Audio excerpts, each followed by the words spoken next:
Membaca buku mengubah hidup saya di usia 30-an. Nah, kalau berbicara buku, ada sebuah hubungan yang naik turun antara saya dengan buku ya. Ada fase di mana saya itu suka banget baca buku dan ada juga fase di mana saya itu anti membaca buku atau malas banget membaca buku, bahkan itu berlangsung selama bertahun-tahun. Kemudian ketika di usia 30-an saya kembali lagi mencintai untuk membaca buku ya. Dan semua berawal ketika saya itu SD, ketika saya itu SD menuju SMP lah kalau nggak salah. Nah, saya itu kan tinggal di sebuah kampung di desa gitu ya, di daerah Purworejo. Mungkin Anda juga dari daerah Purworejo, Purworejo Jawa Tengah. Dan saya itu tinggal di sebuah kampung yang bisa dibilang dulu ketika di zaman saya itu, orang-orang yang ada di lingkungan desa saya itu dipenuhi dengan lingkungan yang brong. Ya brong lah, pokoknya istilahnya adalah remajanya banyak yang nggak bener gitu ya. Nah, si orang tua saya itu selalu melarang saya untuk ibaratnya bergaul dengan orang-orang yang ada di lingkungan kampung saya, jadi di lingkungan desa saya. Nah, caranya gimana? Kalau zaman sekarang mungkin mudah ya, tinggal beliin handphone, tinggal beliin laptop, tinggal beliin komputer. Tapi zaman dulu di tahun berapa ya? 2000, 2004, 2003, 2004 ketika saya kelas 6 SD, itu belum belum belum di, apalagi di kampung ya, belum ada yang punya handphone, belum belum ada yang punya komputer juga waktu itu.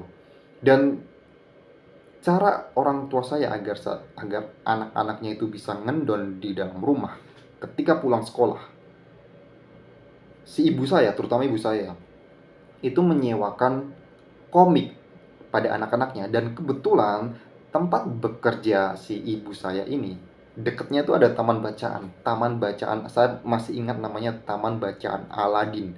Dan sewanya kalau nggak salah waktu itu sekitar 300 sampai 500 rupiah per komik. Dan ibu itu setiap tiga hari sekali, 4 hari sekali bawain komik untuk anak-anaknya.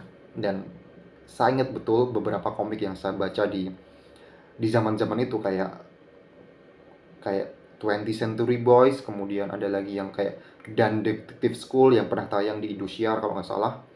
Dan masih banyak lagi, saya lupa lah. Pokoknya banyak banget dulu komik-komiknya itu. Pimen, bukan Pimen ya, apa sih? Pokoknya lupa, banyak banget pokoknya. Dan kebiasaan saya baca komik itu sampai saya SMP. Sampai saya itu berusia sekitar 14-an lah. Dan di waktu itu memang saya juga belum punya handphone ya. Saya belum punya handphone, jadi pekerjaan saya baca komik. Tiap pulang sekolah, saya mampir ke tempat persewaan ibu saya tadi yang menyewakan komik tadi. Saya bisa sewa sendiri gitu ya. Kebetulan ketika naik angkot, pasti saya melewati persewaan komik tadi. Kemudian saya turun, saya sewa sendiri komik-komik yang saya baca. Dan mulai mulai saya itu nggak baca buku lagi, nggak baca komik diem gitu, ketika saya udah mengenal dunia internet, ketika saya udah mengenal handphone. Saya pertama kali memiliki handphone itu adalah ketika SMA kelas 2. HP-nya itu Flexi itu ya. Dan waktu itu juga Flexi CDMA ya. Waktu itu masih yang lipat itu ya. Dan waktu itu juga udah mengenal internet, udah mengenal Facebook, udah mengenal Friendster. Jadi apa yang selama ini saya lakukan ketika SMP baca komik itu hilang, benar-benar hilang. Teralihkan dengan nonton internet atau main Friendster, kemudian download film-film, download musik juga. Dan itu ada awal perkenalan saya itu dengan dunia musik juga. Waktu itu saya juga sempat ngeband juga. Dan itu berlangsung sangat lama, dari ketika saya itu SMA, bahkan ketika saya kuliah sampai skripsi, saya tidak pernah baca buku sampai benar-benar selesai. Ketika kuliah, mungkin kita disuruh untuk beli buku, mungkin kita disuruh untuk baca buku, tapi itu hanya untuk mengerjakan tugas saja, hanya untuk formalitas, untuk agar agar kita tuh dapat nilai A dari dosen. Karena ada juga dosen saya itu yang, kalau misalnya kamu nggak beli buku yang saya tulis, kamu nggak dapat A. Kayak dia tuh jualan buku pada mahasiswanya dengan sedikit memaksa gitu ya, dengan memberikan nilai, kalau enggak kamu dapat C gitu ya. Dan itu cuma sekedar formalitas saja. Selebihnya ketika saya lulus pun buku-buku itu saya berikan kepada adik sepupu saya. Dan bahkan waktu kuliah pun, waktu skripsi saya ingat betul semua referensi yang saya miliki itu 100% dari internet. Saya saya tidak relate dengan orang-orang yang datang ke perpus untuk cari referensi. Saya benar-benar nggak relate dengan hal tersebut karena semua itu dari internet, literally benar-benar dari internet. Dan saya cukup beruntung ya, karena ketika kuliah tahun 2000, ketika saya skripsi itu 2017, itu ya udah ada internet lah, udah pakai smartphone juga saya itu waktu itu. Dan berlangsung sampai usia saya itu di usia 25-26. Pertama kali saya kembali lagi untuk baca buku adalah ketika saya baru saja keluar dari pekerjaan saya. Saya resign dari pekerjaan saya, kemudian COVID yang memaksa saya untuk akhirnya mengambil jalur yang tidak pernah saya bayangkan. Saya dulu lulus kuliah juga cuma keinginan untuk jadi pegawai, cuma ingin menjadi pegawai kantoran lah. Bahkan saya pernah ceritakan bahwa cita-cita saya dulu itu selalu pengen jadi PNS. Setiap kali ada lowongan PNS, saya selalu daftar berkali-kali, tapi nggak pernah lolos. Dan ketika COVID, nggak ada pekerjaan sama sekali, dan sedangkan saya itu baru resign, akhirnya saya itu memberanikan diri untuk membuka bisnis pertama saya, yaitu bisnis dropship di marketplace. Dan di momen-momen seperti itu, di mana ada kalanya saya itu bisa mendapatkan uang profit itu sehari 200.000, 300.000. Ada kalanya juga ketika saya itu gak dapat uang sama sekali, bahkan minus. Karena minusnya gini, mungkin Anda berpikir dropship itu cuman tinggal pasarin barang orang kan tanpa stok. Tapi kita juga butuh untuk iklan. Ya kalau misalnya Anda main di marketplace mungkin tahulah apa yang saya maksud lah. Iklan di marketplace itu yang budgetnya juga lumayan lah untuk bisa menghasilkan atau menarik orang-orang untuk beli produk yang kita listing di shopping tersebut, di Shopee waktu itu saya ingat. Dan di momen nggak jelas itu, di momen ketidakpastian itu, itulah pertama kali saya mengenal self improvement atau pengembangan diri. Sebuah istilah yang mungkin bagi Gen Z itu sudah sangat familiar ya.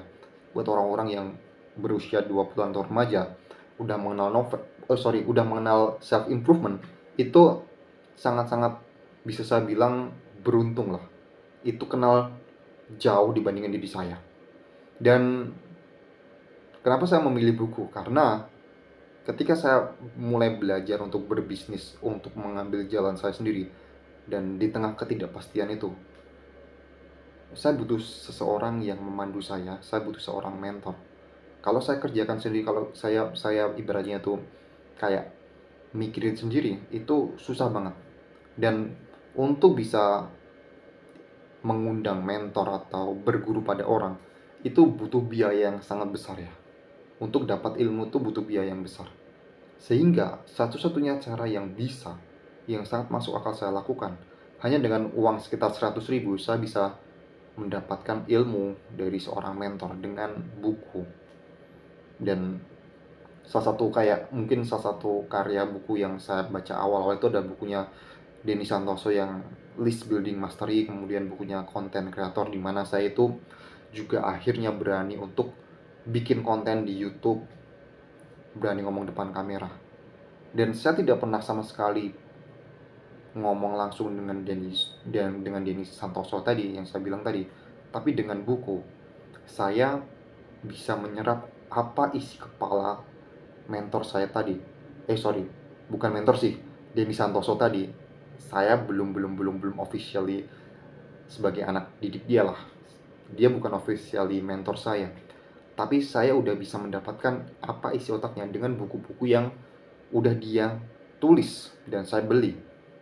Dan ketika mengenal proses pengembangan diri itu, saya jadi makin banyak membaca buku tentang leadership, tentang komunikasi, tentang public speaking, bagaimana ngomong depan kamera, dan banyak hal yang berhubungan dengan filosofi hidup juga, kayak filosofi teras, Itu membuka mata saya bahwa ya kalau kita nggak bisa mendapatkan ilmu dari orangnya langsung, kita bisa mendapatkan ilmunya itu dari buku. Dan menurut saya buku adalah solusi yang paling murah, paling paling terjangkau untuk bisa belajar, untuk bisa mengetahui isi kepala orang.